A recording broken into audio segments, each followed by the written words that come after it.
Hi friends, welcome to Neetha's taste land. ഞാൻ നീത രാജീവ്. നമുക്കിന്ന് ഏലാഞ്ചി ഉണ്ടാക്കിയാലോ? ഏലാഞ്ചി എന്ന് പറഞ്ഞിട്ടുണ്ടെങ്കിൽ മലബാറിലെ സ്വീറ്റ് ആയിട്ടുള്ള ഒരു സ്നാക്കാണ്. മലബാർ ഭാഗത്താണ് കൂടുതലായിട്ട് റംസാൻ നോമ്പ് സമയത്ത് നമുക്ക് ഇതുപോലെയുള്ള സ്നാക്സ് ഒക്കെ ഉണ്ടാവുന്നത്. നമ്മളുടെ ഇവിടേക്ക് ഉണ്ടെങ്കിലും കൂടുതലായിട്ടും മലബാർ ഏരിയയിലാണ് ഉണ്ടാവുന്നത്. നമുക്ക് വീട്ടിലുള്ള വളരെ കുറച്ച് ഇൻഗ്രീഡിയൻസ്, ഇപ്പൊ നമുക്ക് നമ്മുടെ ഇഷ്ടത്തിന് ഇൻഗ്രീഡിയൻസ് ആഡ് ചെയ്യാം കേട്ടോ, അത് നമ്മുടെ ചോയ്സ് ആണ്. പക്ഷെ നമ്മൾ കോമൺ ആയിട്ട് യൂസ് ചെയ്യുന്നത് തേങ്ങയും കാഷ്യൂനട്ടും ഷുഗറും ഒക്കെയാണ് യൂസ് ചെയ്യാറുള്ളത്. പിന്നെ നമുക്ക് ഇപ്പൊ ഏത്തപ്പഴം ചേർക്കണമെങ്കിൽ ഏത്തപ്പഴം ചേർക്കാം. അതൊക്കെ നമ്മുടെ ചോയ്സ് അനുസരിച്ചിട്ട് നമുക്ക് ആഡ് ചെയ്യാം. എന്തായാലും നല്ല സ്വീറ്റ് ആണിത്, അതുപോലെ നല്ല ടേസ്റ്റിയുമാണ് ഈ സ്നാക്ക്. അപ്പൊ നമുക്കിന്ന് മലബാറുകാരുടെ സ്നാക്ക് ആയിട്ടുള്ള ഏലാഞ്ചി എങ്ങനെ ഉണ്ടാക്കുന്നതെന്ന് നോക്കിയാലോ? നമുക്ക് ഏലാഞ്ചി ഉണ്ടാക്കാൻ ആവശ്യമായിട്ടുള്ള ഇൻഗ്രീഡിയൻസ് എന്തൊക്കെയാണെന്ന് നോക്കാം.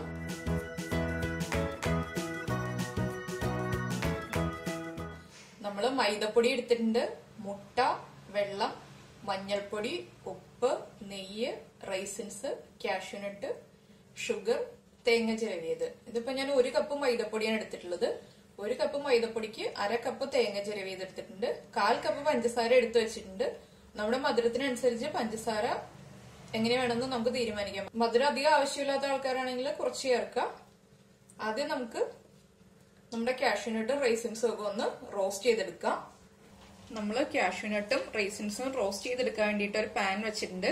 പാൻ നന്നായിട്ട് ചൂടായിട്ടുണ്ട്. ഇതിലേക്ക് നമുക്ക് കുറച്ച് നെയ്യ് ആഡ് ചെയ്ത് കൊടുക്കാം. നെയ്യ് ചൂടായി വരുമ്പോൾ നമുക്ക് ചെറുതായിട്ട് മുറിച്ച് വെച്ചിരിക്കുന്ന കാഷ്യൂനട്ട്സ് ആഡ് ചെയ്യാം.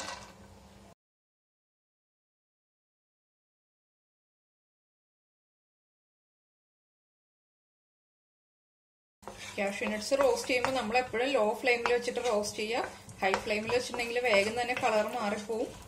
കാഷ്യൂനട്ടിലേക്ക് നമ്മൾ എടുത്തു വെച്ചിരിക്കുന്ന റൈസിൻസ് ആഡ് ചെയ്യാം.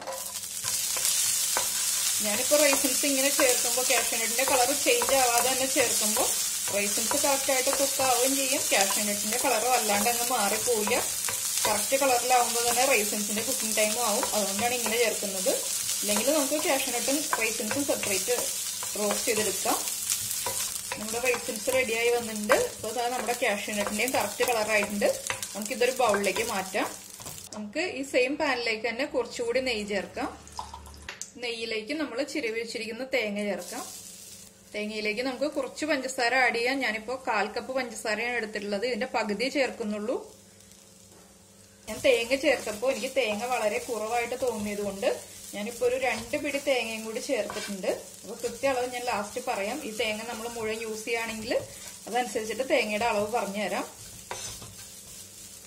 നമ്മുടെ ഷുഗർ ഒന്ന് മെൽറ്റായി വന്നാൽ മതി കേട്ടോ. തേങ്ങയുടെ കളർ വല്ലാതെ മാറിപ്പോവണ്ട. ഷുഗർ ഒന്ന് മെൽറ്റായി വരുന്ന സമയത്ത് നമുക്കിത് ഓഫ് ചെയ്യാം. നമുക്കിപ്പോ തേങ്ങയും പഞ്ചസാരയും ചേർത്തിട്ട് കഴിച്ചു നോക്കിയിട്ട് ഷുഗർ കുറവായിട്ട് തോന്നുകയാണെങ്കിൽ ഈ ചൂടിൽ തന്നെ കുറച്ച് ഷുഗർ ആഡ് ചെയ്ത് കൊടുത്താൽ മതി. നമുക്ക് ഈ തേങ്ങയിലേക്ക് നമ്മൾ റോസ്റ്റ് ചെയ്ത് വെച്ചിരിക്കുന്ന കാഷ്യൂനട്ട് റൈസിൻസും ആഡ് ചെയ്യാം. നമുക്ക് ഷുഗർ നന്നായിട്ട് മെൽറ്റായി വന്നിട്ടുണ്ട്. നമുക്ക് ഫ്ലെയിം ഓഫ് ചെയ്യാം. നമ്മളിപ്പോ ഒരു മിക്സിയുടെ ജാർ എടുത്തിട്ടുണ്ട്. നമുക്ക് ബാറ്റർ റെഡിയാക്കാൻ എളുപ്പത്തിന് വേണ്ടിയിട്ടാണ് ഞാൻ മിക്സിയുടെ ജാർ എടുത്തത്. ഇതിലേക്ക് നമ്മൾ എടുത്തു വെച്ചിരിക്കുന്ന മൈദപ്പൊടി ആഡ് ചെയ്യാം. ഇതിലേക്ക് നമ്മുടെ ബാറ്ററിന് വേണ്ടിയിട്ട് കുറച്ച് ഉപ്പ് ആഡ് ചെയ്യുക. ഒരു 2 പിഞ്ച് ഉപ്പ് ആഡ് ചെയ്യുക. അതുപോലെ തന്നെ നമ്മുടെ ഏലാഞ്ചിക്ക് കളർ കിട്ടാൻ വേണ്ടിയിട്ട് കുറച്ച് മഞ്ഞൾപ്പൊടി. ഇതിലേക്ക് നമുക്ക് ഒരു മുട്ട ആഡ് ചെയ്ത് കൊടുക്കാം. നമുക്ക് കുറച്ച് വെള്ളം ചേർത്തിട്ട് ബാറ്റർ നന്നായിട്ട് ബ്ലെൻഡ് ചെയ്തെടുക്കാം. ബ്ലെൻഡ് ചെയ്തതിന് ശേഷം ഞാൻ കറക്റ്റ് കൺസിസ്റ്റൻസി കാണിച്ചു തരാം. ഇതാ ഇപ്പൊ നമ്മുടെ ബാറ്റർ ബ്ലെൻഡ് ചെയ്തെടുത്തിട്ടുണ്ട്. നമ്മൾ മിക്സിയിൽ ബ്ലെൻഡ് ചെയ്യുമ്പോൾ ഒട്ടും തന്നെ കട്ടയൊന്നും ഇല്ലാതെ ഇതുപോലെ നന്നായിട്ട് ബ്ലെൻഡ് ചെയ്തെടുക്കാൻ പറ്റും. ഇതാണ് നമ്മുടെ ബാറ്ററിന്റെ കൺസിസ്റ്റൻസി. ഇനി നമുക്ക് ഓരോ പാൻ കേക്ക് ആയിട്ട് റെഡിയാക്കി എടുക്കാം. നമ്മളിപ്പോ പാൻ കേക്ക് ഉണ്ടാക്കാൻ വേണ്ടിയിട്ട് ഒരു പാൻ സ്റ്റൗവിൽ ചൂടാക്കാൻ വെച്ചിട്ടുണ്ട്. പാൻ നന്നായിട്ട് ചൂടായിട്ടുണ്ട്. ഇതിലേക്ക് നമുക്ക് 4-5 ഡ്രോപ്പ് നെയ്യ് ആഡ് ചെയ്ത് കൊടുക്കാം. ഇതിലേക്ക് നമ്മൾ റെഡിയാക്കി വെച്ചിരിക്കുന്ന ബാറ്റർ ആഡ് ചെയ്ത് കൊടുക്കാം.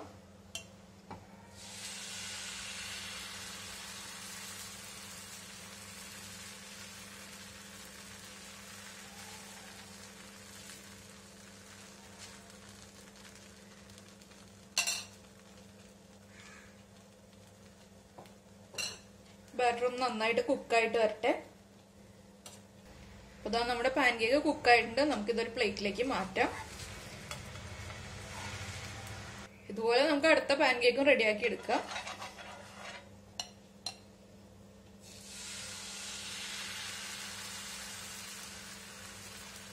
പാൻ കേക്ക് ഉണ്ടാക്കുമ്പോൾ എപ്പോഴും ലോ ഫ്ലെയിമിൽ വെച്ചിട്ട് തന്നെ കുക്ക് ചെയ്യുക.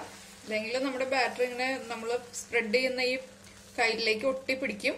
ഇതാ നമ്മുടെ അടുത്ത പാൻ കേക്കും ആയിട്ടുണ്ട്. നമുക്കിത് പ്ലേറ്റിലേക്ക് മാറ്റാം. നമുക്ക് ബാക്കിയിരിക്കുന്ന ബാറ്റർ കൊണ്ട് പാൻ കേക്ക്സ് റെഡിയാക്കി എടുക്കാം.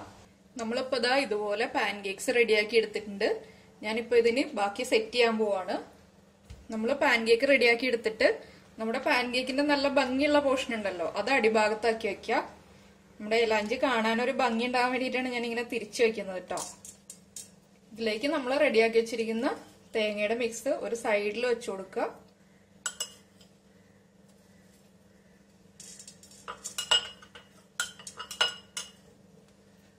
അതിനുശേഷം ഇത് റോൾ ചെയ്തെടുക്കുക. റോൾ ചെയ്യുമ്പോൾ നമുക്ക് പതുക്കെ ഈ സൈഡൊന്ന് മടക്കി കൊടുക്കാം.